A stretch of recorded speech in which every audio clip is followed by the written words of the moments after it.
Hello there, everybody. This is Double T Man here to tell you why I think Kenny Pickett is on path to become the day one starter for the 2022 Pittsburgh Steelers. First of all, the person who's going to make that decision is Mike Tomlin. And I figured I'd go through a couple of quotes telling you what he's thinking because that explains why I'm thinking what I'm thinking. First of all, he says they're making it difficult. Three capable guys.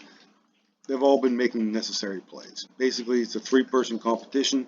He said this on August 10th, which is prior to the Seattle game. He said he's not going to micromanage or overmanage the quarterback position competition. In other words, he's going to take a big picture, take things slowly. Not every pass, not every decision is going to be micromanaged. Boom, you're benched. You threw a horrible pass, you're benched. No, he's going to take your time and see what happens. Third, he says he's going to mainly judge it off of the stadium. I don't know why people are really putting more into this, but he talks about going into the stadium, a significant component, and evaluating them. And this is how you're going to sort out your battles, how they play on the field, which is really good news for Pickett because he's a gamer. He plays good on the field. He also says it's going to reveal itself.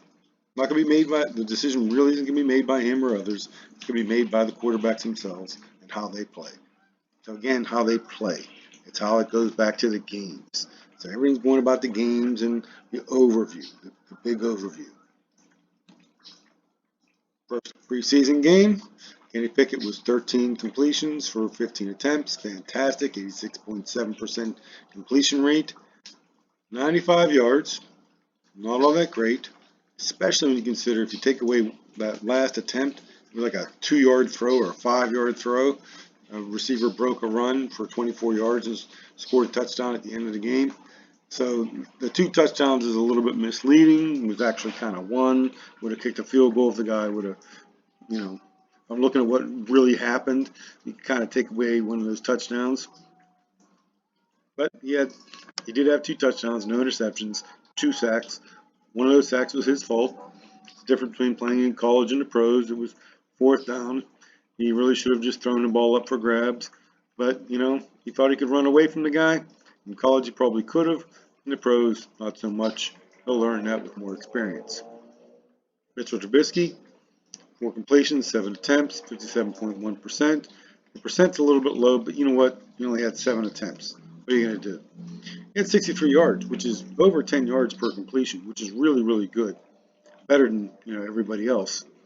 And significantly better actually than Kenny Pickett. Kenny Pickett, like I said, I thought he did good, but it was a lot of really short stuff. Trubisky kind of pushed the ball down the field a little bit. He had 1 touchdown, no interceptions, no sacks. I think Pickett played better than Trubisky. I think it's close, but I think Pickett played better than Trubisky. Yes, Pickett threw short passes. Those short passes were on the money. He gave their receivers a chance to run with the ball. That's why that one scored a touchdown at the end of the game. He threw it hard. He threw it fast. He threw it accurate, right where the guy could make a move and do what he did. Not one of those floaters up there where somebody's okay, it's a completion. The guy ran 5 yards. No, he put the ball in position for the receivers to make plays. Argument can be made Trubisky played better. He did play with the first string. Kenny Pickett was playing against the third string. I think Pickett did better. Argument can be made the other way. Mason Rudolph, in my mind, was clearly third. By most experts, he was clearly third. He played good, and I like Mason Rudolph. And he did play good. 9 of 15, 60%. That's fantastic. Well, no, it's not fantastic, but it's good. 93 yards, still over 10 yards. That's good. 1 touchdown, no interceptions, 1 sack. I will say this much. The real stats, which is what I count, and this is why I have him listed twice, Mason Rudolph should have had an interception in the red zone. He threw it right in the defensive back's breadbasket, right in his hands. How he missed it, I don't know. I guess that's why he's playing defense. I'm going to count it because we're judging quarterbacks.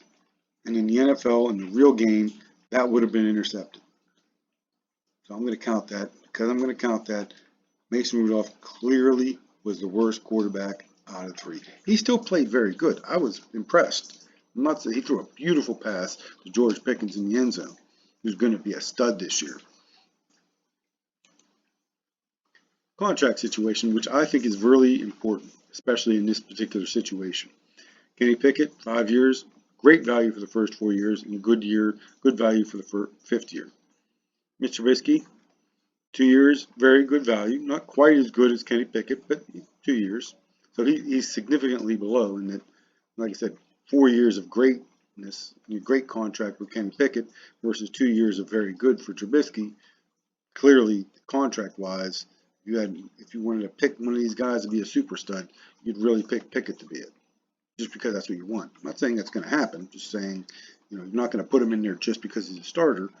All I'm saying is, if it comes down to a tie, Pickett beats Trubisky because of the contract. Mason Rudolph, 1 year, great value. Key point, 1 year. Almost destined to be third string. It would be almost impossible for him to be anything but third string because he only had 1 year left. You're building for the future. If he wins it, he wins it. And like I said, I think he clearly lost the first preseason game. Played good, but he clearly lost it to Pickett and Trubisky.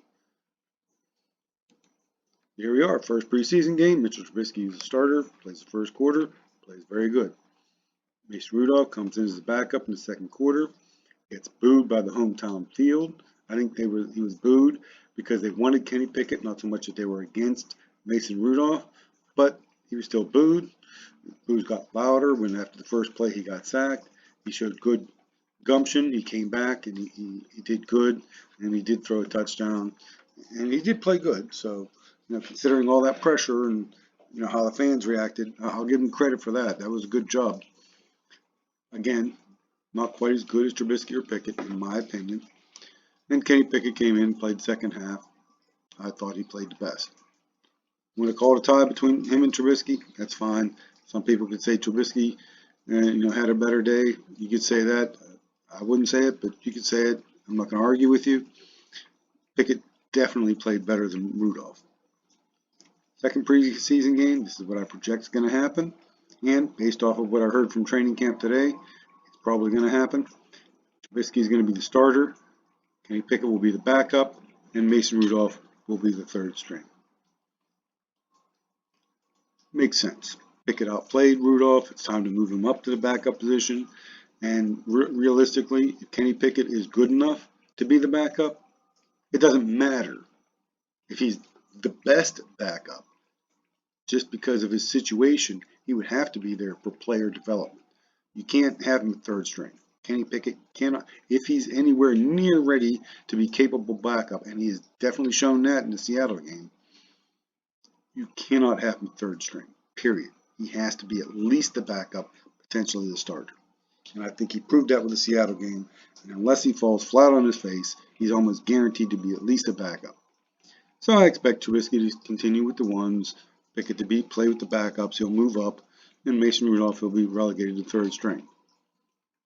Again, they're going to judge this on how things play out.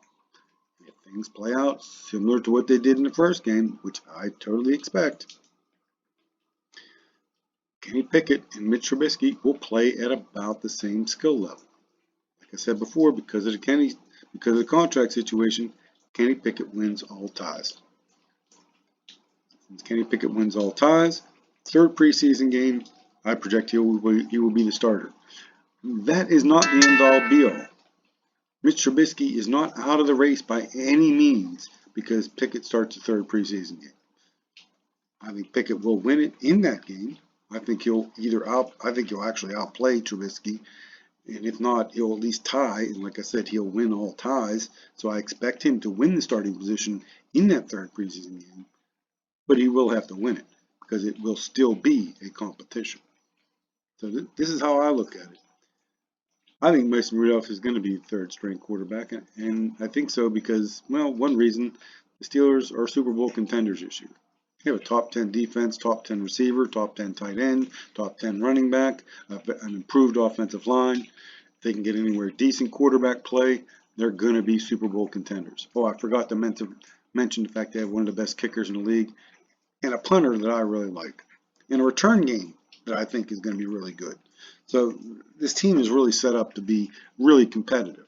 What hurts is they're in the same division with Baltimore and Cincinnati, who are in ideal situations and really good teams and all that kind of stuff.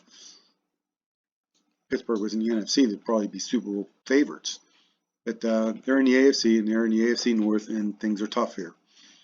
So I have Pickett winning it out. We'll see what happens. Back to Mason Rudolph real quick. I do think they'll keep Mason Rudolph, like I said, because I think they're Super Bowl contenders, and also because I don't see anybody that wants them. There are teams that are tanking this year for high draft picks next year so that they can get one of the quarterbacks, because next year is supposed to be a really, really good year for quarterbacks. Those teams aren't going to take Rudolph. He'll win you too many games. No, they would cut him if they had him. They don't want to win games. They're trying to tank. Detroit. The only situation I see him going to would be if a Super Bowl contender lost their quarterback for an extended period of time, but not the whole season. In other words, you need Mason Rudolph to come in for 6, 8, 10 games during the regular season, win you a few, make yourself competitive, and then when the starter comes back, he can take them into the playoffs and through to the Super Bowl.